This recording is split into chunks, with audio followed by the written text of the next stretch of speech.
Retro Rob plays everything. Hey, Rob here, and it's time for a new old stock unboxing. What that means is this is an old item, however, it is still new in the box. This is 2000's Logitech Wingman Rumblepad, which means it's one of the first PC controllers with a force feedback function. This is back when they actually made a differentiation between vibration feedback and actual force feedback. So this is not actual force feedback, of course, it's vibration feedback. Anyway, does not matter. You can watch one of my other videos if you want more on force feedback. I went into it a whole lot in the past. We're not going to debate it. I'm kind of curious whether this is going to work on Windows 10 at all. I did try to look for it on the HCL and I didn't see it. For those of you who aren't in tech, HCL means hardware compatibility list, or just haven't had to run into one. Do not worry, I'm going to do the unboxing on the table over here, so we're not going to get any of these little holy effects like we're getting. But anyway, here is the front of the box. Here is the top. Side. I love green screen. And there is the back. So what does it say? Well, it says shake, rattle, and roll vibration feedback. Convenient USB interface. That's convenient, all right. Sophisticated dual motor technology provides maximum vibration feedback. 2 ultra-accurate and responsive analog sticks for precise 360-degree movement. Easy-to-reach throttle control. Cool new futuristic design that fits a wide range of hand sizes. Amazing. The exciting Wingman Rumblepad includes 2 ultra-accurate and responsive analog sticks for realistic control in the games you play. Feel the difference. We'll see. We shall see, but it does have a throttle control on top, which I think is kind of cool. Let's unbox this puppy. I'm going to switch cameras.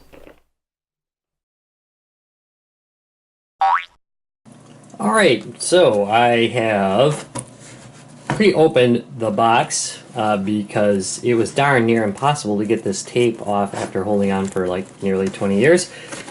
We are ready to open it up. But here's the front one more time, the back one more time, and there's the side. Remember to shake, rattle, and roll, folks. Alright. And let's shake it out a little.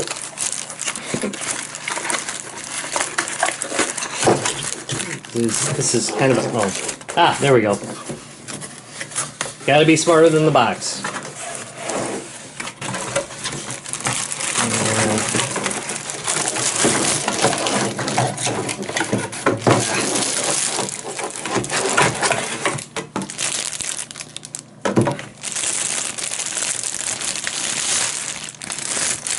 There we go. It's a fancy looking piece of kit.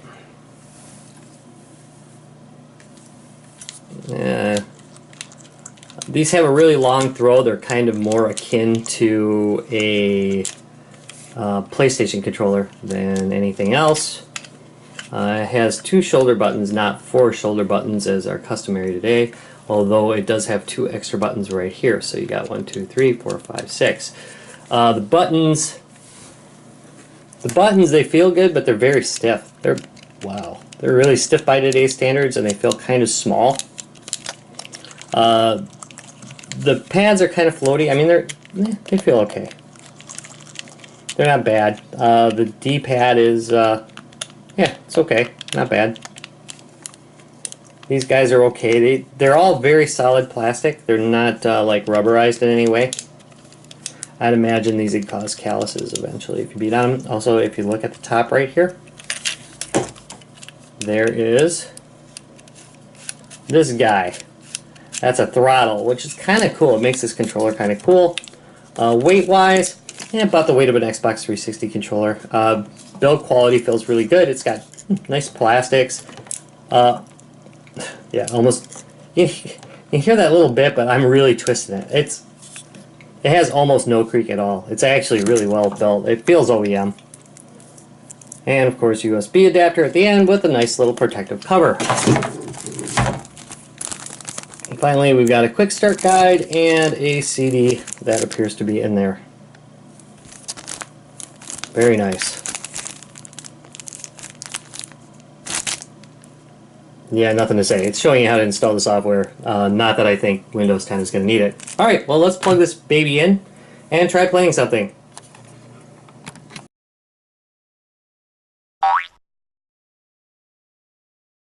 Okay, before I show you how to configure it with Windows 10, I'm going to tell you there's not a lot of good reasons to do it.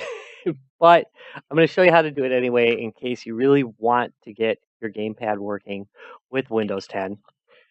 So here we go. Set up USB game controllers right here. So what I did is I just did a search for USB and it came up right away. And that's how it should work. So here we are in game controllers. We're going to hit properties. And here we have the properties. Now, you have to calibrate this thing. There's no question. On older controllers, that was just a thing. So let's hit next. It's going to find the center point. So I'm just going to leave it. I'm moving the joystick. Here, I can show you this. I'm moving the left gamepad. Next, verifying the center point again. So you do nothing. This is the Z axis. Hitting the button. Z rotation, that's right and left. On the right. Next. Slider up and down. And I'm going to hit next, which is just basically your A button. All right, calibration's complete and I'm done. Sorry, my head was in the way for part of that. But anyway, as you can see, we're uncentered. That said, I've tested this with about 10 games. And there's really not a lot of reason to use this thing to actually play on modern games. Tried Doom, didn't detect it at all, not even as any kind of gamepad. Tried a number of different indie games as well. Some of them you could configure. You could just manually configure them to work. Almost nothing worked out of the box. In fact, I can't even remember one that did completely work out of the box. Nah, I don't think any of them actually worked out of the box. So basically, yeah, you can hook this up, but you're going to have a hard time using it from day to day. However, that said, I mean, most emulators, you have to map everything out anyway. I mean, I suppose a few of them now map to the Xbox controller. So I would guess for emulation, this would be fine.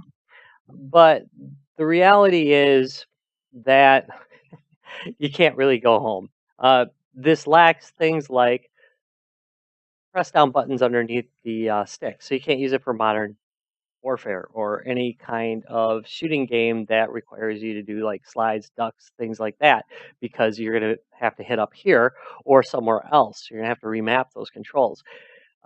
Extensive remapping is kind of a buzzkill. Unless, you know, there's something you really want to play on this thing, I would highly recommend just keep it as a display piece or use it with your older computer if you keep an older computer around for retro gaming. But great controller, great build quality. The problem is a lack of Windows 10 support means that there's not a heck of a lot you can play on it. All right, well, if you enjoyed this, please do me a favor, give me a thumbs up, subscribe for more retro equipment coming up, and of course the usual indie games. See you next time.